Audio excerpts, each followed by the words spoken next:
Hello students, turning point technical classes के YouTube channel पर आप लोगों का फिर से एक बार स्वागत है। सबसे पहले माफ़ी मांगना चाहूँगा, 3 दिन कोई पर्सनल काम में बहुत ज़्यादा बिजी हो गया था, आपके वीडियोस नहीं बना पाया। आज फाइनली आप लोगों के लिए एक नया चैप्टर कंप्लीट लेके आ रहा हूँ, जो है अर्थ प्रेशर थ्योरीज। तो अर्थ प्रेशर होता क्या है, कैसे जनरेट होता है, इसी के बारे में चर्चा करेंगे और इससे रिलेटेड क्या चीज़ें कंस्ट्रक्ट की जाती है, सॉइल की सेफ्टी के लिए क्या बनाया जाता है, ये सारी चीज़ें आज हम इस पूरे वीडियो में डिस्कस करेंगे।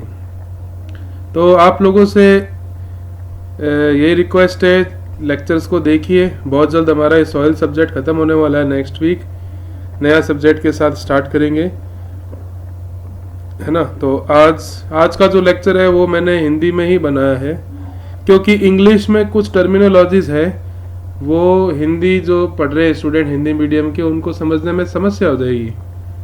तो मैंने आज का लेक्चर भी हिंदी में बनाना सही समझा।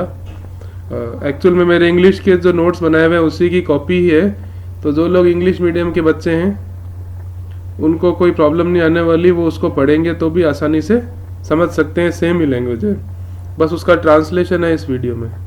ठीक है, तो चलिए स्टार्ट करते हैं। तो आज का हमारा जो टॉपिक है वो है अर्थ प्रेशर थ्योरीज। ठीक है, अर्थ प्रेशर क्या होता है, कैसे जनरेट होता है, क्या इसके एप्लीकेशंस हैं और ये फायदेमंद है, नुकसानदेह है, ये सारी चीज़ें हम डिस्कस करेंगे। तो देखो, सॉइल का जो मास है, और या यूं कहें सॉइल का जो लोड है, वो सॉलिड और लिक्विड दोनों तरह से कार्य करता है।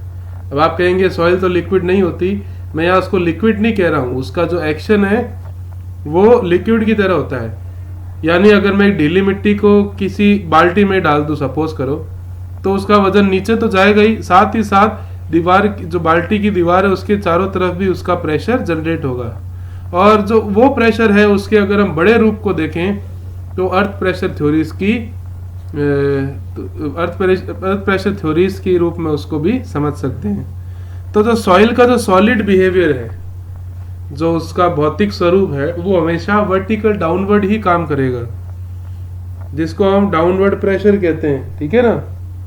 पर जो सॉइल का लिक्विड बिहेवियर है वो हमेशा लेटरल, हॉरिजॉन्टल या जिसको क्षैतिज बोलते हैं, क्षैतिज प्रेशर क्रिएट करता है, जिस कारण से सॉइल की प्रोफाइल एक स्थान से दूसरे स्थान तक लुढ़कती रहती है, या इंग्लिश में कहें स्लाइड कर सकती है, जिसको हम हमारी लैंग्वेज में लैंडस्लाइड भी कह देते हैं। तो ये लैंडस्लाइड नुकसानदेह हो सकता है, क्योंकि हमने एक नेचुरल सॉइल की फॉर्मेशन पे कोई लोड डाल दिया तो हो सकता है उस वजन को झेल नहीं पाए और स्लाइड कर दे। और ऐसी कंडीशन से बचने के लिए एक विशेष प्रकार की दीवार बनाई जाती है जो कि सॉइल के अर्थ प्रेशर को झेलती है, जिसको हम रिटेनिंग वॉल बोलते हैं। आप लोगों ने आरसीसी सब्जेक्ट पढ़ा है, आप लोगों के कोर्स में है या नहीं है मुझे नहीं पता, लेकिन ये रिटेनिंग वॉल आरसीसी के अंदर बाकायदा डिजाइनिंग के लिए भी आती है। तो इस सॉइल मास के लुढ़कने, स्लाइड होने से बचाने के लिए जिस स्ट्रक्चर का इस्तेमाल किया जाता है उसे हम रिटेनिंग वॉल कहते हैं। ये रिटेनिंग वॉल पर लगने वाले लेटरल प्रेशर अर्थ प्रेशर कहलाता है। रिटेनिंग वॉल एक ही बहुत बड़ी वर्टिकल वॉल होती है जो कि सॉइल के डिफरेंट लेवल को, जैसे पुल, सबवे, पहाड़ी इलाकों पर सॉइल की स्लाइडिंग को रोकने के लिए लगाई जाती है। और तो रिटेनिंग वॉल है वो बेसिकली 4 प्रकार की होती है। Number 1 gravity retaining wall, cantilever retaining wall, counter fort and buttress retaining wall. ठीक है ना। तो इनको मैं एक छोटे से आपको डायग्राम से समझाने की कोशिश करता हूँ कि लाइव कैसी दिखती है और वैसे किस तरीके की दिखती है, आपको स्केच के थ्रू वो समझाने की कोशिश करता हूँ। तो आप लोगों की स्क्रीन पे एक स्ट्रक्चर दिख रहा है ग्रेविटी रिटेनिंग वॉल का। ग्रेविटी रिटेनिंग वॉल बेसिकली ईंट या पत्थरों से बनती है और इसको जो स्टेबिलिटी है इसके खुद के वजन से मिलती है। ठीक है ना। और ज़्यादातर एरियाज में और ये ग्रेविटी रिटेनिंग वॉल को बनाना ही प्रेफर करते हैं, क्योंकि ये काफ़ी साउंड स्ट्रक्चर होता है, मजबूत होता है और इसकी स्ट्रेंथ बाकी सब रिटेनिंग वॉल्स की तुलना में बेस्ट होती है। सिर्फ इसकी एक ही खामी है कि बहुत इसका कंस्ट्रक्शन मुश्किल होता है और कॉस्टली बहुत होता है। सेमी ग्रेविटी वॉल, उसमें आगे एक रीइंफोर्समेंट डाल रखा है आपके सामने। ये जो कैंटिलीवर रिटेनिंग वॉल है ये आपकी आरसीसी की बनी होती है, जैसा कि आप फिगर में देख रहे हैं, ठीक है ना। इसका जो हिस्सा, नंबरिंग से समझा देता हूं, सॉइल के नीचे, सॉइल की तरफ दबा रहता है, उसको हील वाला एरिया कहते हैं, हील स्लैब बोलते हैं। और ये वर्टिकल वॉल जो स्मूथ होती है पीछे से, इसको हमेशा स्टेम कहते हैं। क्या कहते हैं? स्टेम करते हैं। दूसरा हिस्सा जहां पर नहीं भरा रहता, आपका किसी प्रकार की मिट्टी नहीं रहती, ये हिस्सा टो स्लैब कहलाता है। एक्चुअल में इसके इस लेवल के ऊपर आपका हमेशा ग्राउंड लेवल होगा और यहाँ पर इस जगह ग्राउंड लेवल होगा। तो आपको वास्तव में ये हिस्सा ही एलिवेशन के अंदर दिखेगा, कभी भी ये ग्राउंड के नीचे दबे हुए पोर्शंस आपको दिखाई नहीं देंगे। तो जो स्टेम और हील स्लैब के ऊपर है, या मिट्टी भरी रहती है इसके ऊपर, ठीक है। और ये वर्टिकल वॉल स्टेम कहलाती है और थर्ड नंबर टो कहलाती है। ये चीज आपको थोड़ी सी ध्यान रखनी है, ठीक है। आगे चलते हैं। इसी का एक एडवांस वर्जन आता है काउंटरफोर्ट रिटेनिंग वॉल। जब सॉइल की, अच्छा, ऊपर जो आपको मैंने दिखाई कैंटिलीवर रिटेनिंग वॉल, वो 6 मीटर की हाइट तक वैलिड है, यानी 6 मीटर हाइट तक का जो भी आपका सॉइल का प्रेशर है वो झेल जाएगी, उससे अधिक प्रेशर वो झेल नहीं पाएगी। अगर हमारी ऐसी रिक्वायरमेंट हो कि हमें 6 मीटर से ऊपर की वॉल बनानी है, उस कंडीशन में काउंटरफोर्ट रिटेनिंग वॉल बनाते हैं, ठीक है ना। काउंटरफोर्ट रिटेनिंग वॉल की खासियत क्या होती है? इसमें दो जो आपकी सॉइल होती है वहां पर एक काउंटरफोर्ट्स बंधे रहते हैं, 1 या 2 नंबर्स में दिखा रहा हूं। एक तरीके की आप देख सकते हैं, काउंटरफोर्ट इनको लिख भी रखा है, जो कि स्टेम को हील से कनेक्ट करते हैं। और इस कंडीशन में जो ये आपका स्टेम होता है, जिसको मैं 3 नंबर से रिप्रेजेंट कर रहा हूं, वो एक तरीके से कंटिन्यूस स्लैब की तरह काम करता है और इसकी लोड बेयरिंग कैपेसिटी काफी हद तक बढ़ जाती है। और ये जो काउंटरफोर्ट है वो हील की तरफ भी बना सकते हैं, टो की तरफ भी बना सकते हैं, डिपेंड करता है हमारी एप्लीकेशन पे कहाँ पे है। जैसे देखिए यहाँ पे टो स्लैब की तरफ बना दी, यहाँ पे है ना। इसको बटरेस रिटेनिंग वॉल बोल देते हैं। जब आपके काउंटरफोर्ट इस तरफ आ जाते हैं आपके टो वाली साइड में, तब इसको बटरेस रिटेनिंग वॉल बोल देते हैं। समझ में आई? तो जो ऊपर वाला एरिया है वहां पे काउंटरफोर्ट हील स्लैब की तरफ होगा, और यहाँ पर आपका जो बटरेस रिटेनिंग वॉल के अंदर जो आपकी बटरेस वॉल है, ये जिसको पहले काउंटरफोर्ट बोल रहे थे, अब उसका नाम बदल के बटरेस हो गया, वो टो स्लैब की जगह आ गई, ठीक है ना। तो ये कुछ इसके फिगर थे, आप लोगों को होपफुली समझ में आया होगा। अगर देखें वास्तविकता में कैसा दिखता है तो आपको समझाने की कोशिश करता हूँ। आप लोगों की स्क्रीन पे एक फिगर दिख रहा होगा, ये देखिए रिटेनिंग वॉल पत्थरों से बनाया हुआ, जिसके इस एरिया के ऊपर मिट्टी बनी हुई है, यहाँ नीचे की तरफ एक एलिवेशन है। ये बहुत छोटा स्ट्रक्चर है, बड़े रूप में हम इसको और भी देख सकते हैं, ठीक है ना। बस आपको अंडरस्टैंड करवाने के लिए मैंने आपको दिखाया ये, ठीक है। तो वापिस से हम शुरुआत करते हैं। 4 आपने देख लिया, और इस पे जो बेंडिंग मोमेंट होता है वो हाइट के क्यूब के बराबर होता है। अगर रिटेनिंग वॉल की हाइट 6 मीटर हो तो 216 kilo Newton maximum load bearing capacity है, जो कि काउंटरफोर्ट के लिए। इससे ऊपर जाए तो आपकी स्ट्रक्चर अनइकोनॉमिकल हो जाएगा। ये मैंने एक छोटा सा फिगर बनाने की कोशिश की थी आपको समझाने के लिए। वही वर्टिकल वॉल स्टेम कहलाती है, और जो हिस्से पे भराव नहीं रहता वो टो कहलाता है, जहाँ पे मिट्टी भरी रहती है वो हील कहलाता है। और साइड से देखें तो इस तरीके से आपको काउंटरफोर्ट दिख जाता है। तो काउंटरफोर्ट को एक टी बीम की तरह डिजाइन किया जा सकता है। तो ये क्वेश्चन जो है ये थोड़ा इम्पोर्टेंट है, कई बार ऑब्जेक्टिव्स में पूछ लिया गया है कि काउंटरफोर्ट वॉल का एक्शन किस तरह, किस स्ट्रक्चर की तरह होता है। तो उसका आंसर है टी बीम। टी बीम की तरह आपकी काउंटरफोर्ट वॉल है जो बिहेव करती है। ये चीज ध्यान रखनी है आप लोगों को, ठीक है। ये एक ऑब्जेक्टिव का क्वेश्चन हमारे यहां से निकल के आता है, ठीक है। एक क्वेश्चन ये भी आ सकता है कि जब काउंटरफोर्ट वॉल को टो स्लैब की तरफ लगा दे तो उसका नाम क्या हो जाएगा। तो आंसर है buttress retaining wall. Buttress retaining wall भी काउंटरफोर्ट तरीके होता है, बस इसमें सपोर्ट टो की तरफ होता है, ठीक है ना। क्योंकि जब ऐसी कंडीशन होती है जब बैकफिल के नीचे सपोर्ट नहीं दिया जा सके, तब ऐसी जगहों पर आपका बटरेस रिटेनिंग वॉल बनाया जाता है। अब यहाँ पर एक देखो शब्द आ रहा है स्टूडेंट्स, बैकफिल। बैकफिल क्या चीज है? बैकफिल एक्चुअल में मिट्टी को ही बोलते हैं। जो मिट्टी रिटेनिंग वॉल के पीछे की तरफ भरी हुई है उसको अब हम बैकफिल कहेंगे। तो आपको ये चीज ध्यान रखनी है, इससे कंफ्यूज नहीं होना, कोई टेक्निकल शब्द नहीं है। जो मिट्टी रिटेनिंग वॉल के पीछे भरी हुई है और जो इस पे लेटरल प्रेशर लगाएगी, इसे बैकफिल वॉल कहेंगे। तो क्वेश्चन आता है दिमाग में कि अर्थ प्रेशर की थ्योरी दी किसने थी? तो कई सारे वैज्ञानिक हुए, साइंटिस्ट हुए, जिन्होंने अर्थ प्रेशर की थ्योरी दी, जिनमें से सबसे फेमस थे कुलाम, 1776 में ग्राफिकल मेथड दिए थे। फिर आए पॉन्सलेट मेथड, ये भी ग्राफिकल मेथड था। फिर रेबैन मेथड आया जो कुलाम और पॉन्सलेट का एक मिक्सचर था। थर्ड आया आपका कुलमैन मेथड, ये बेस्ट ग्राफिकल मेथड था क्योंकि इसमें वेज थ्योरी का इस्तेमाल किया गया था। ठीक है ना, वेज थ्योरी का इस्तेमाल किया गया था।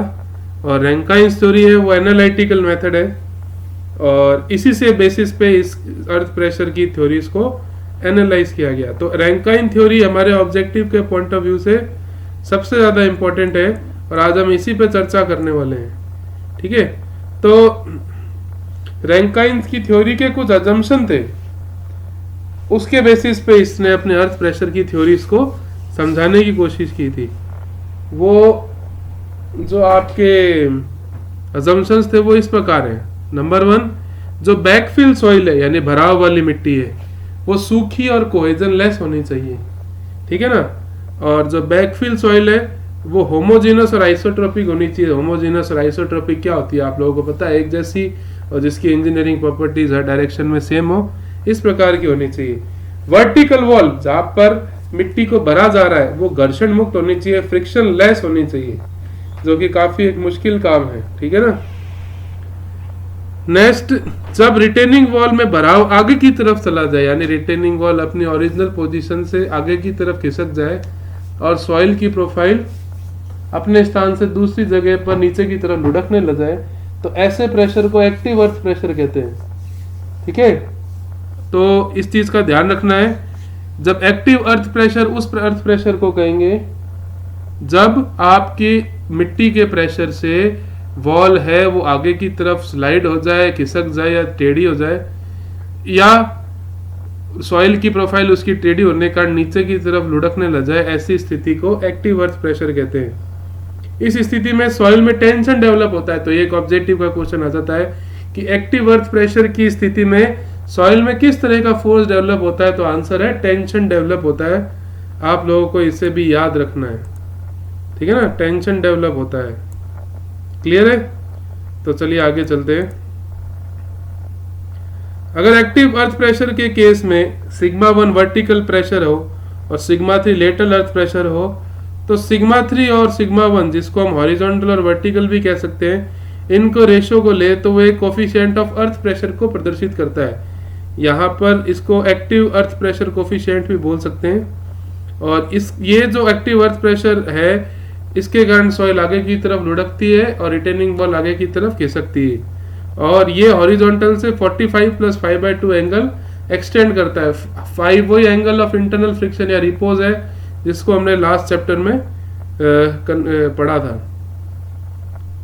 एक्टिव अर्थ प्रेशर अगर कोहेसिव नेचर की हो तो एक्टिव अर्थ प्रेशर का मान घट जाता है। ये बहुत इंपॉर्टेंट लाइन है। अगर कोहेसिव सॉइल, क्ले वगैरह आ जाए तो आपके एक्टिव अर्थ प्रेशर का जो मान है वो घट जाता है। ये चीज आपको ध्यान रखनी है। सबवेज, वैलीज इत्यादि में एक्टिव अर्थ प्रेशर को ध्यान में रख के रिटेनिंग वॉल को डिजाइन किया जा सकता है। या यूं कहें कोई भी रिटेनिंग वॉल है उसमें बेसिकली एक्टिव अर्थ प्रेशर ही इंपॉर्टेंट है, जिसको ध्यान में रख के हम अपनी डिजाइनिंग को कंटिन्यू करते हैं।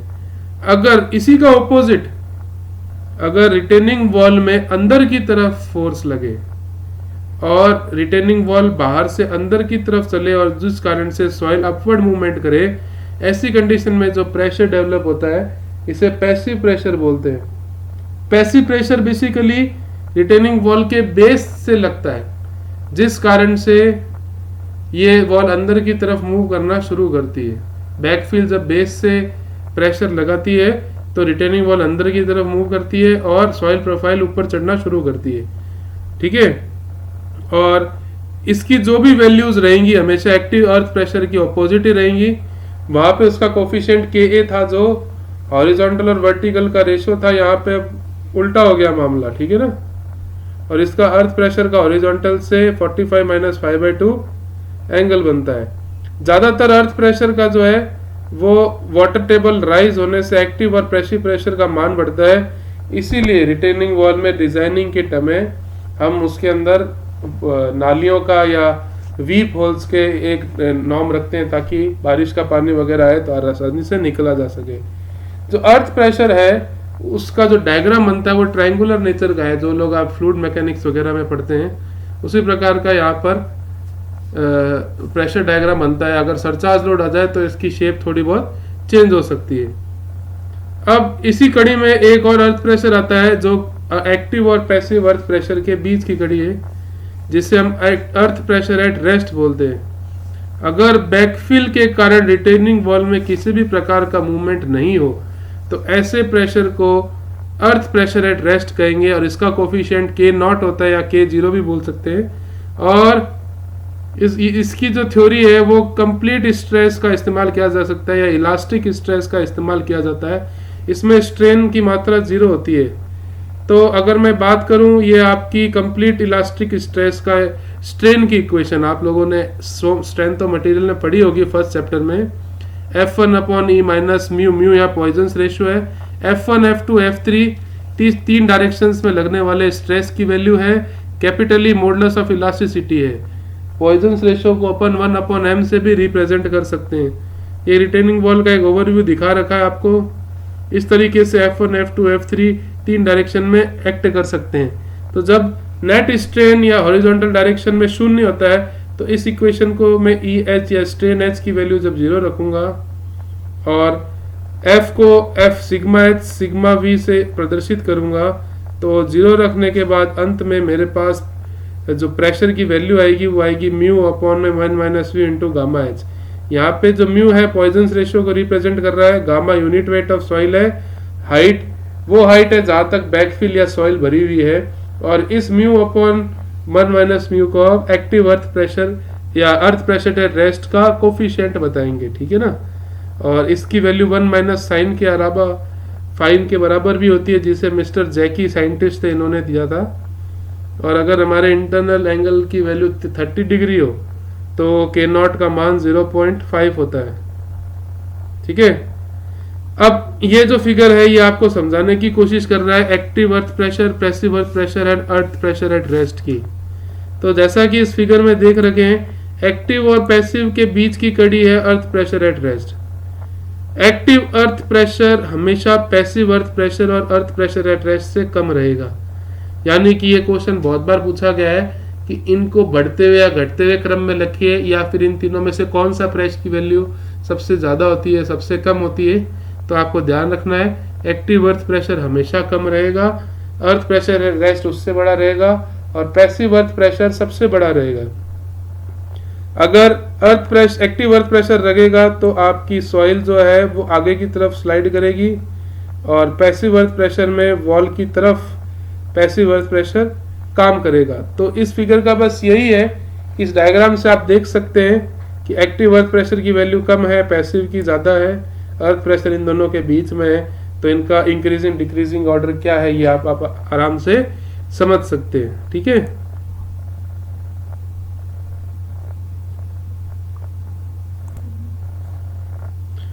अब एक्टिव और पैसिव अर्थ प्रेशर की कैलकुलेशन हम जानते हैं कि प्रेशर को सॉइल के प्रेशर को गामा इंटू एच से रिप्रेजेंट करते हैं। पहले भी हमने पोर वाटर प्रेशर को पढ़ा था जो गामा डब्ल्यू इंटू एच को रिप्रेजेंट करता था। यहाँ पे गामा इंटू एच से प्रदर्शित किया जाता है, जिसकी यूनिट न्यूटन पर mm स्क्वायर, किलो न्यूटन पर मीटर स्क्वायर, मेगा पास्कल इत्यादि हो सकती है। अगर आपकी सॉइल एक्टिव अर्थ प्रेशर के रूप में है तो उसके आगे Ka coefficient of active earth pressure लग जाएगा, और यहाँ K की value 1 minus sine 5 upon 1 plus sine 5 रहेगी। आपको इसको ध्यान रखना है। ठीक है ना, इसी प्रकार से अगर पैसिव अर्थ प्रेशर हो तो इसकी वैल्यू Kp गामा एच से रिप्रेजेंट की जाएगी, जस्ट ऑपोजिट हो जाएगा। वो 1 minus sine 5 upon 1 plus sine 5 था, यहाँ पर Kp 1 plus sine five upon में 1 माइनस साइन फाइव रहेगा। अब कई सारे केस है एक्टिव और पैसिव अर्थ प्रेशर को समझने के लिए, है ना। तो कई तरह की मिट्टी रहती है एक्टिव अर्थ प्रेशर के केस में। जैसे ड्राई ब्रैक फील है, रिटेनिंग वॉल है जिसकी हाइट h है, ग्राउंड लेवल अपर यहाँ पर है और यहाँ पे यूनिट वेट ऑफ सॉइल है, नीचे की तरफ वेट लग रहा है। तो ये प्रेशर डायग्राम आप लोग ट्रायंगुलर देख रहे हैं, मैंने पहले बोला था इसकी शेप ट्रायंगुलर होती है। तो यहाँ बेस प्रेशर आपका Ka गामा h आएगा जिसकी यूनिट किलो न्यूटन पर मीटर स्क्वायर और न्यूटन पर mm स्क्वायर है। टोटल प्रेशर निकालना चाहे इन टर्म्स ऑफ फोर्स तो इस ट्राइंगल का एरिया निकाल लो, वो आपका प्रेशर फोर्स में आ जाएगा। और इसका पॉइंट ऑफ एक्शन निकालना हो तो वो इस तरह के ट्राइंगल में बेस से h/3 डायरेक्शन के अंदर होता है, ठीक है। इसी प्रकार से सबमर्ज वेट देखें, पानी में डूबी हुई हो तो यहाँ पर मिट्टी के साथ साथ मिट्टी भी डूबी हुई मिट्टी का यहाँ पे गामा डैश आ रहा है, गामा डैश सबमर्ज वेज को रिप्रेजेंट करता है और गामा WH वाटर के प्रेशर को रिप्रेजेंट करेगा। ग्राउंड वाटर लेवल पर ही आपका पानी का लेवल है, तो इस ये इक्वेशन आपकी बेस प्रेशर की ये रहेगी और इसका पॉइंट ऑफ एक्शन h/3 पे रहेगा। इसी प्रकार से अगर ये वाटर टेबल ग्राउंड लेवल से कुछ हाइट h1 पे हो तो इस कंडीशन में इसका प्रेशर डायग्राम इस तरीके का बनेगा और बेस प्रेशर की वैल्यू Ka गामा h1 और K gamma dash h2 plus gamma WH2 निकलेगा। टोटल प्रेशर निकालना चाहते हैं तो ये जितने भी इसके अंदर एरिया बन रहे हैं, जितने भी एरियाज बन रहे हैं बेसिकली 1 2 3 4 एरिया, तो इनका एरिया निकाल के आपस में जोड़ेंगे तो आपको टोटल प्रेशर की वैल्यू मिल जाएगी। हालांकि ऑब्जेक्टिव के व्यू से आपको सिर्फ इनके फॉर्मेशन ध्यान रखना है किस तरीके से क्या रहता है, टोटल प्रेशर आपसे कभी कोई पूछेगा नहीं, ठीक है।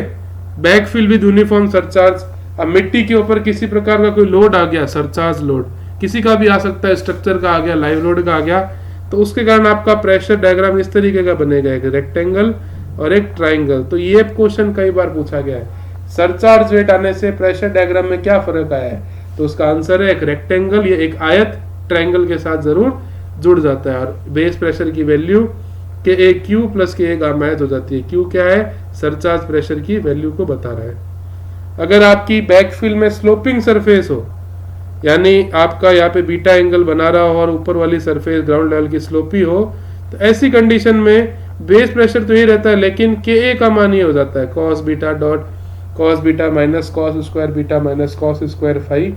अगर आप ये आपकी स्क्रीन पे फॉर्मूला देख रहे हैं, आपको ये याद ही रखने हैं।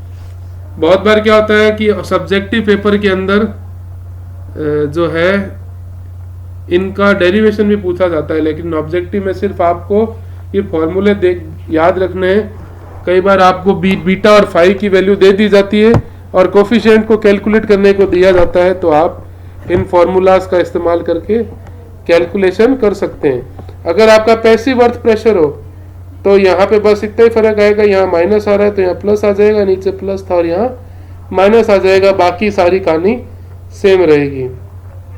अब आता है कोहेसिव सॉइल, ये बहुत इंपॉर्टेंट केस है, इससे हमारे ऑब्जेक्टिव के क्वेश्चन भी बन सकते हैं। तो प्रिंसिपल स्ट्रेस की थ्योरी है वो रहती है सिग्मा 1 बराबर sigma 3 tan square alpha plus 2c tan alpha. Soil के केस में सिग्मा 1 वर्टिकल प्रेशर है, गामा z या गामा h को रिप्रेजेंट करता है, सिग्मा 3 लेटरल प्रेशर को प्रदर्शित करता है जो कि एक्टिव प्रेशर की टर्म में होता है। तो इन सारी वैल्यूज को इक्वेशन में पुट करें और एक्टिव अर्थ प्रेशर की टर्म में लिखिए तो हमारे पास इक्वेशन 1 आती है।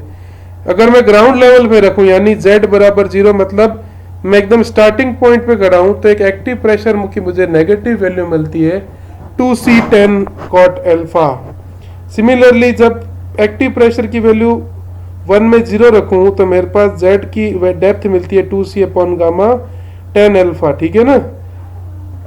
और ये नेगेटिव प्रेशर को रिप्रेजेंट करता है कोहेजन के कारण, ठीक है ना। और इस नेगेटिव प्रेशर की कैलकुलेशन के लिए देखिए फिगर देखिए, ये एक नेगेटिव प्रेशर आपकी स्क्रीन पे दिख रहा होगा, 2c cot अल्फा दिख रहा है आपको, ठीक है। और ये कितनी हाइट तक है 2c गामा, और वापस इतनी कितनी हाइट के बाद आपका नेट प्रेशर आना शुरू हुआ है, यानी कि टॉप से लेके इस हाइट तक किसी प्रकार का प्रेशर नहीं आ रहा सॉइल के ऊपर। तो जो ये हाइट होती है इसको बोलते हैं HC, हाइट ऑफ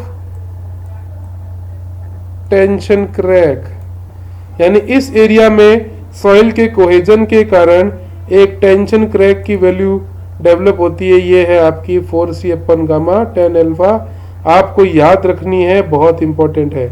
2z0 के बराबर होती है, ऊपर आप देख सकते हैं स्क्रीन के ऊपर 2z0 के बराबर होती है ये वैल्यू। कहने का मतलब ये है कोहेजन के कारण जो आपकी सॉइल है उसके अंदर टेंशन क्रैक आता है, वो टेंशन क्रैक की हाइट 4c अपन गामा tan अल्फा रहती है। ये बहुत इंपॉर्टेंट है, बहुत बार पूछा गया है। इसको ऐसे भी समझा जा सकता है, ये वो हाइट है जहां तक आपकी कोहेसिव सॉइल में किसी भी प्रकार का प्रेशर एक्ट ही नहीं करेगा। इस प्रेशर आप देख सकते हैं कि इस कंडीशन में आपका जो नेट प्रेशर है वो इतना ही रह गया, सिर्फ ऊपर वाले के अंदर कोहेजन के कारण बच गया मामला। तो ये एक इम्पोर्टेंट कारण है, और इसका एक्चुअल प्रेशर निकालना चाहें तो वो Z0 से H हाइट तक ही रहेगा। इसका इंटीग्रेशन किया इक्वेशन का और Z0 की वैल्यू पुट करी तो आपके पास ये इक्वेशन आती है। आपको याद करने की जरूरत नहीं है, फिर भी मैंने आपको करके दिखा दी। लेकिन अगर पैसिव प्रेशर का केस हो तो उसमें सिग्मा 1 PP को बताएगा, सिग्मा 3 गामा Z को बताएगा। ऐसी कंडीशन के अंदर जो आपका प्रेशर डायग्राम है उसके अंदर 2c tan अल्फा अमाउंट का प्रेशर ऐड हो जाएगा, यहाँ पे कम नहीं होगा, ऐड हो जाएगा। ये चीज ध्यान रखनी है। बाकी सारी केस हैं उनके अंदर पैसिव प्रेशर और एक्टिव प्रेशर की वैल्यू सेम रहती है और Ka की वैल्यू Kp से रिप्लेस हो जाती है। ठीक है, तो ये आपके एक्टिव अर्थ प्रेशर की वो पोर्शन है जो आपके एग्जाम पॉइंट ऑफ व्यू से इंपॉर्टेंट है। अब इसमें कौन कौन से क्वेश्चन पूछे जा सकते हैं, तो इससे बेसिकली आज तक जो मैंने एनालाइज किया है 5 क्वेश्चन पूछे गए हैं, ज्यादातर वही पूछे जाते हैं। कौन कौन से हैं? पहला क्वेश्चन आता है एक्टिव प्रेशर, पैसिव प्रेशर और अर्थ प्रेशर रेस्ट में से सबसे ज्यादा बड़ा कौन सा होता है? तो आंसर है पैसिव प्रेशर, उससे छोटा earth pressure at rest, third है आपका एक्टिव प्रेशर। ठीक है, सेकंड क्वेश्चन होता है ग्रेविटी वॉल को स्ट्रेंथ किससे मिलती है? ग्रेविटी वॉल को स्ट्रेंथ मिलती है खुद के वेट से। तीसरा क्वेश्चन आता है counter fort wall retaining wall और बटरेस रिटेनिंग वॉल में क्या फर्क होता है? तो काउंटर फोर्ट वॉल में जो काउंटर फोर्ट था ट्रायंगुलर स्लैब थी वो हील की तरफ होती है, बटरेस में टो की तरफ होती है। चौथा आता है क्वेश्चन आपका Ka और Kp के रिलेटेड आपको वैल्यूज पूछ सकते हैं कि अगर angle of internal friction 30 degree हो जाए या 60 डिग्री हो जाए तो एक्टिव प्रेशर या पैसिव प्रेशर की वैल्यू कितनी होगी? तो Ka का value 1 minus sine phi upon 1 plus sine phi होती है, उसमें फाई की वैल्यू आप रुक के आप आंसर को कैलकुलेट कर सकते हैं। ठीक है, ज्यादातर 30 डिग्री एंगल के लिए ये पूछी जाती है। नेक्स्ट और मोस्ट इंपॉर्टेंट क्वेश्चन आता है आपका इससे related depth of tension crack cohesive soil के अंदर कितनी होती है? तो इसका फॉर्मूला होता है 4c upon gamma tan alpha, यानी ये वो डेप्थ है जिस कारण जहां पर कोहेजन के कारण सॉइल में किसी भी प्रकार का नेट प्रेशर एक्ट नहीं करेगा। आपको ध्यान रखनी है डेप्थ ऑफ टेंशन क्रैक। ठीक है ना, और इसमें नेगेटिव प्रेशर कितना डेवलप होता है?